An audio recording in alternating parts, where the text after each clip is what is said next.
omuntu najja n'akugamba Lukwago afulume ebyobufuzi. No doubt about it. Hey, y'all, come look at this. Alright, puliriza bulungi.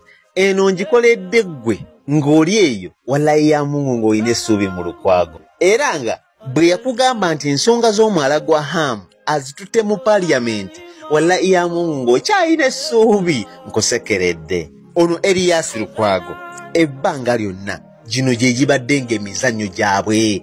Kigumaza ng'ente ekuma mu kyoto olowooza efuwamu kumbesa. Mazima babadde nga bakolanga batya nti mmwe akibajjamu abanditaddewo embeera ne mununula ekyo kyonna kye baba bali mu kubba n'akiyimiriramu ye nga ye bw'aba kubatwala mu kkooti n'abagamba nze ni muntu man of rule ngenda genda mu kkooti era bano bawedde ku luno ku mwala gwe Nakivubo wallahi ya Mungu yagenze mu Parliament era n'akakasa ggwe eyandyerwaniridde nti nno ngenda okuvaano mu Parliament ng'omwala guzze mu mikono gy'Abannayuganda. Okufana obutanya gwa aseti y'Abannayuganda tejja kumala gagenda bwetyo.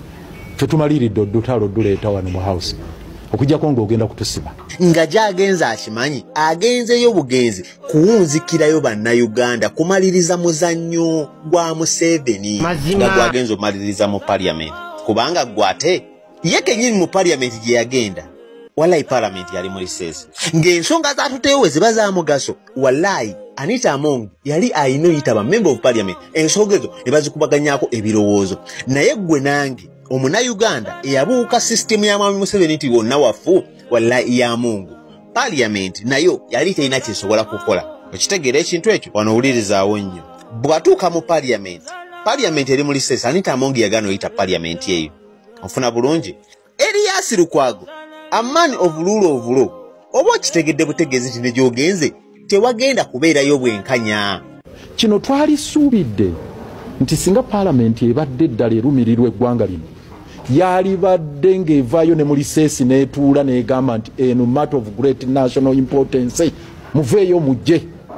Naye era amala okukitegeera nti Anita Among tagenda yita Parliament ku nsonga z'alatuteeyo nga za mugaso nnyo matter of national importance wallahi ya Mungu adda mu lukuubo lwa Parliament akakasa Abannayuganda akakasa Bannakampala nti wano mu Parliament ngenda kuvaawo ng'omwala guzze mu ngalo z'Abannayuganda akakasa Abannayuganda nti katuuse mu Parliament wakuvaayo ng'omwala guzze mu ngalo z'Abannayuganda. So twagala okutegeeza mukyala Anita Among twagala okumutegeeza ntwegenda kuba mmanya ya nkoko ku mulundi guno ensonga tezituuse ku ntiko wano mu house okufa n'obutanyagwa wano tuvaawo ng'omwala tuguzizza mikono gya KCCA ku lw'Abannayuganda. Ekyo mukakasa wallahi ya Mungu zino statement zonnyini zaabadde ng'akozesa ebbanga lyonna nti ettaka lya Shimoni okulitwala afazaali nze eva mu Kampala yamaliriza nga bakoze batya abalitutte kaakati nno obwo bwe bubadde ng'obuzannyo bwa Mwami Museveni ng'era abamuyambako tukkiriza emizannyo gye be bano ba Lukwago. Kaakati njagala nkulage ekigenda mu maaso ku mwala gwe Nakivubo wallahi emirimu gigenda bukwakku ekyo kyaggwa.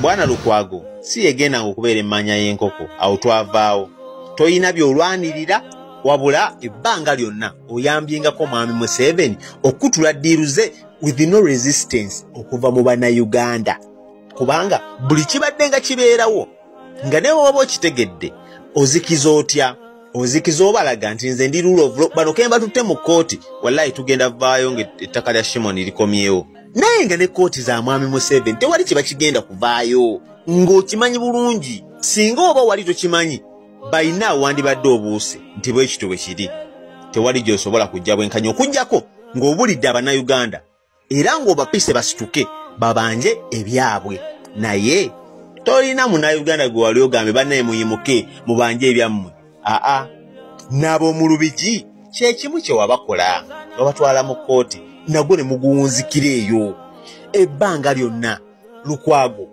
yawunzika emizannyo gya gavumenti eno mu paati 2 ngenda kujja mbalage wala ya Mungu omusajja Lukwago gwe yawunzikirako emizannyo gya gavumenti mujja kutya abantu bano.